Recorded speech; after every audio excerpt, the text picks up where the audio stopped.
Hello दोस्तों, कैसे हैं आप। आज मैं आपके लेके आई हूँ उस रात के बाद मेरी जिंदगी पहले जैसी नहीं रही पार्ट 3। चलिए शुरू करते हैं आगे की कहानी। पूजा उस रात हाफिज साहब की बात मानकर घर तो लौट आई, लेकिन डर उसके साथ ही घर लौट आया था। हर रात ठीक 1:47 पर उसके फोन पर अपने आप एक मैसेज आ जाता था।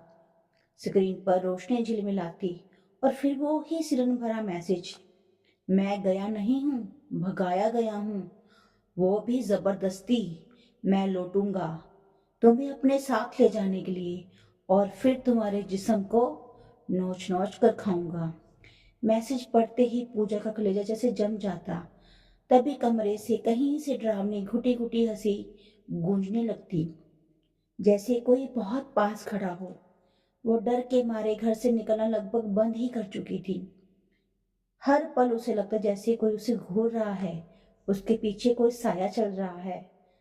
हर दरी, हर दीवार, हर शीशे में उसे एक अनजान परछाई दिखाई देती। उस रात जब पूजा नींद के लिए बिस्तर पर गई, उसे लगा जैसे कोई चीज उसके चादर को हल्के हल्के सरका रही है। पूजा का दिल जोर जोर से धड़कने लगा। उसने कांपते हाथ से चादर उठाई और उसके सामने जो था, उसने उसकी रूह को जमा कर रख दिया। बिना सर का, काले कपड़ों में लिपटा हुआ, खून से सराबोर एक लंबा सा साया ठीक उसके बिस्तर पर पड़ा हुआ था। पूजा का दिल जोर जोर से डरने लगा। जो साया बिस्तर पर पड़ा हुआ था उसका सिर्फ धड़ हिल रहा था, जैसे कि वो सांसें ले रहा हो। उसके कपड़ों से खून टप टप गिरकर चादर को लाल कर रहा था।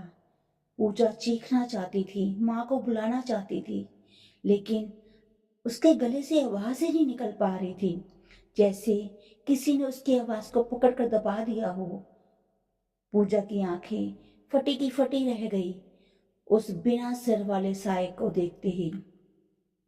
अगले पल उस बिना सिर वाले साए ने धीरे धीरे अपना हाथ उठाया और पूजा की ओर बढ़ने लगा। पूजा की सांसें और तेज हो गई, दिल जैसे रुकने ही वाला था। साया उसके पास धीरे धीरे बढ़ रहा था। उसके हाथ लंबा, खून से लथपथ, जैसे किसी प्रेतात्मा का हाथ हो, पूजा के सीना की ओर बढ़ने लगा। पूजा ने किसी तरह हिम्मत जुटाई और पीछे हटने की कोशिश की, लेकिन उसके पैर जैसे कि बर्फ की तरह जम गए हैं, हिल ही नहीं पा रहे थे।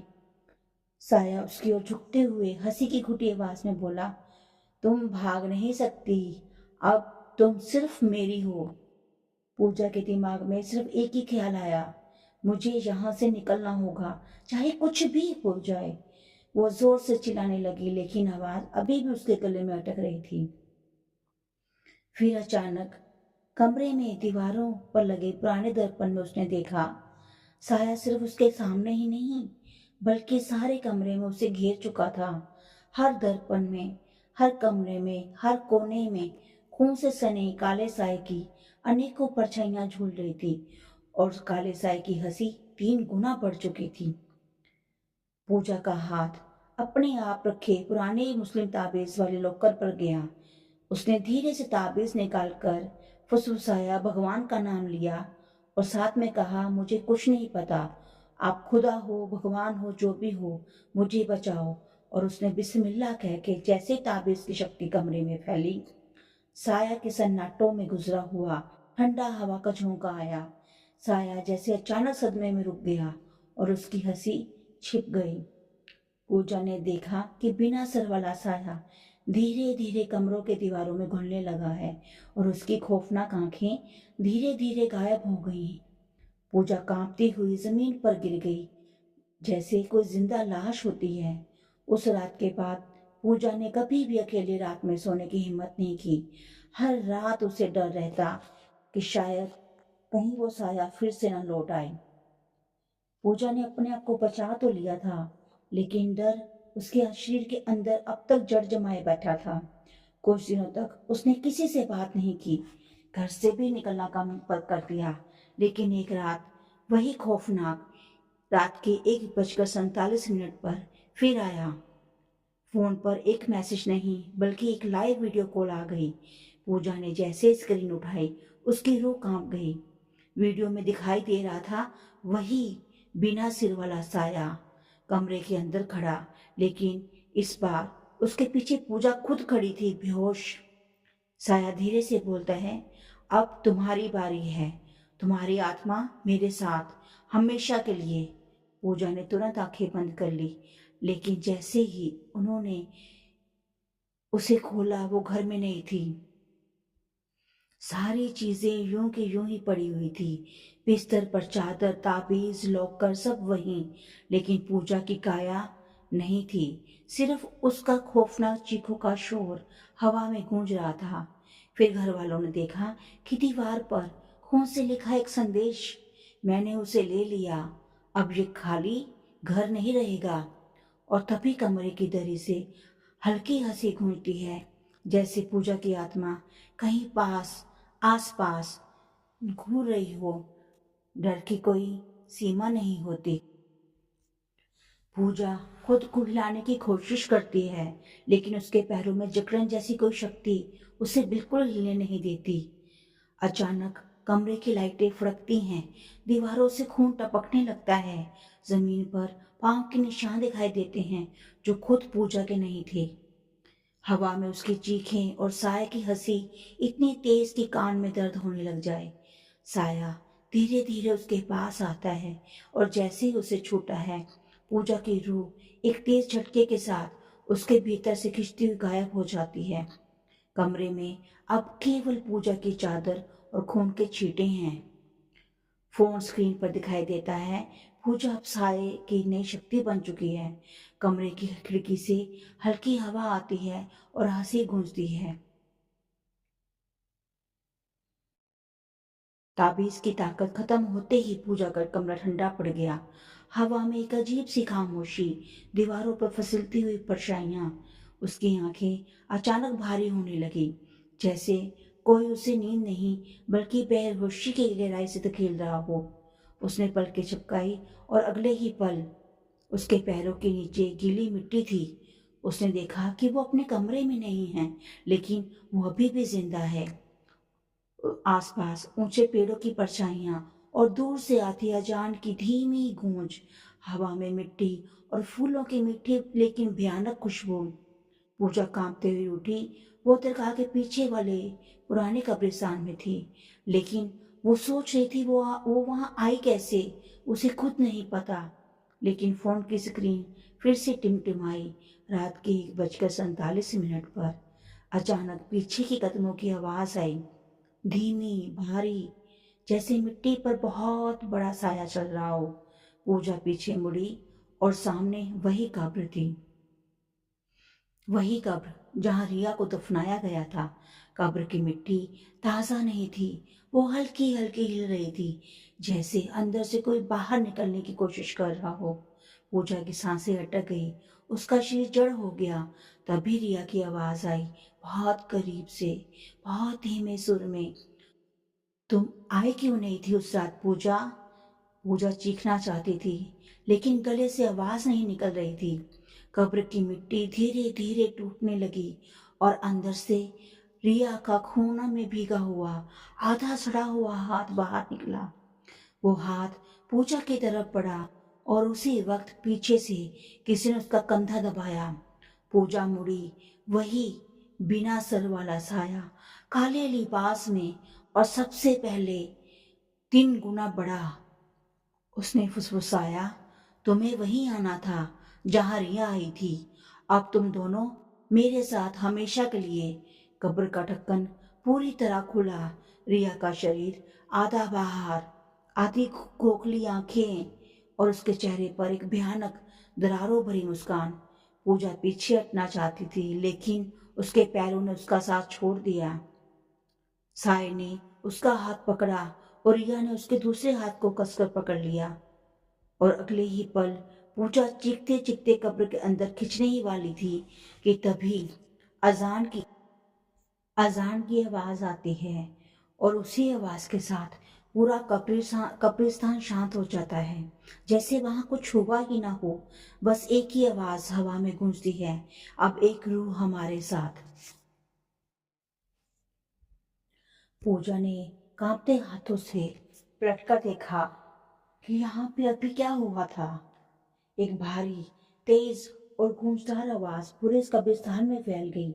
ये आवाज किसी इंसान की नहीं, किसी ऐसे शख्स की थी जिसके शब्दों में ताकत थी। पूजा ने कांपते हुए पलटकर देखा तो वो हाफिज साहब थे, हाथ में ताबीज और एक पुरानी दुआओं वाली किताब लिए। जैसे ही उन्होंने दुआ पढ़ना शुरू किया, वो काला बिना सर वाला साया पीछे हटने लगा। उसके कपड़ों से धुआं उठ रहा था, मानो कोई आग अंदर जल रही हो। हाफिज साहब चीखे, ये इंसानी रूह नहीं, ये उस रिया की बदल चुकी रूह है। दूर हो जाओ पूजा, इससे करीब मत आना। पूजा की टांगे जवाब दी गई। वो जमीन पर बैठ गई। रिया की परछाई चीखने लगी, ऐसी आवाज जो किसी इंसान की नहीं थी। कब्र का ढक्कन जोर से पटक कर बंद हो गया। हाफिज साहब ने पूजा का हाथ पकड़ा और जोर से खींचकर उसे कब्रिस्तान से बाहर ले लिया है। हाफिज साहब ने गहरी सांस लेते हुए उसे दरगाह में ले गए और उसे बताया, पूजा, तेरी सहेली रिया अब जिंदा नहीं है।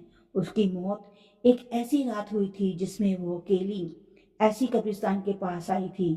उसकी रूह को सुकून नहीं मिला और वो शैतानी रूह बन चुकी है। पूजा के हाथ कांप रहे थे। हाफिज साहब ने बताया, रिया तुझे अपने साथ ले जाना चाहती थी, इसलिए नहीं कि तुम दोनों दोस्त हो, बल्कि इसलिए क्योंकि शैतानी रूहों को एक जिंदा जोड़ चाहिए होता है। पूजा की रूह अंदर तक काम गई।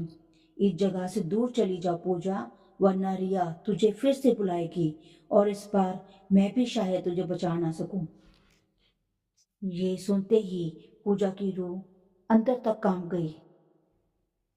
हाफिज साहब की बात सुनकर पूजा के पैरों तले जमीन खिसक गई। रात की ठंडी हवा उसके कानों के पास से ऐसे गुजर रही थी जैसे कोई फुसफुसा रहा हो, वापस आ जाओ पूजा। हल्का सा डरावना लेकिन बहुत पास जैसी कोई आवाज बुला रही हो। पूजा रोते हुए, हाफिज साहब, रिया आखिर बनी कैसी शैतानी रूह। हाफिज साहब ने धीरे से सिर झुकाया और बोले, जो सच है वो तेरे हौसले से भी ज्यादा डरावना है बेटी। रिया की मौत नहीं, कोई हादसा नहीं थी। उस दिन रिया अपने घर से चुप से निकली थी। तुझसे फोन पर बात करते हुए उसने कहा था कि वो मंदिर जा रही है, पर सच तो ये है कि वो मंदिर नहीं, इसी दरगाह के पीछे वाले कब्रिस्तान में आई थी। कहीं से उसने एक पुराना मंत्र सुन लिया था, एक ऐसा मंत्र जिसे वो अपने दर्द भूलकर शांति पाना चाहती थी। पर शांति नहीं, उस दिन उसने अपने लिए तबाही बुला ली थी। कब्रिस्तान की हवा उस रात अजीब थी। कुत्ते बिना रुके रो रहे थे, हवा रुक रुक कर चल रही थी और रिया एक कब्र के पास बैठकर वो मंत्र पढ़ने लगी, जो मारने से नहीं, रूहों को बुलाता है। मंत्र अधूरा था। जिस चीज को भगाना था, रिया ने उसे बुला लिया। वही बिना सर वाला साया जो पहली बार उस रात रिया के सामने आया था। रिया चीखी, भागी, लेकिन कब्रिस्तान के बीच उस परछाई ने उसे पकड़ लिया। सुबह लोगों ने उसका शरीर पाया। उसका चेहरा दर्द से टना हुआ और उंगलियों से में मिट्टी जब तक भरी थी। हाफिज साहब बोले, रिया को मिट्टी मिली पर सुकून नहीं। उसकी रूह कब्र से बाहर भटकने लगी और जब रूह दर्द और गुस्से से भर जाए तो वो शैतानी रूह बन जाती है। पूजा का पूरा शरीर कांपने लगा और हाफिज साहब बोले, इसलिए वो तुझे बुलाती है बेटी, क्योंकि तुम दोनों बहुत करीब थे। शैतानी रूहें अपने पास इंसानी सांसें चाहती हैं ताकि वो और ताकतवर हो सकें। रिया मर चुकी है। और पूजा बोली, और अब क्या करूं मैं। हाफिज साहब ने पूजा के कंधे पर हाथ रखा, पर बात यहीं खत्म नहीं होती पूजा। रिया अब भी तुझे ढूंढ रही है, आज नहीं, कल नहीं, पर वो फिर आएगी। उसका रिश्ता तुझसे अब टूट नहीं सकता। पूजा डर के मारे बुरी तरह कांपने लगी। आगे पूजा के साथ क्या होता है दोस्तों, अगर आप जानना चाहते हैं तो मेरे YouTube चैनल को लाइक एंड सब्सक्राइब कीजिए।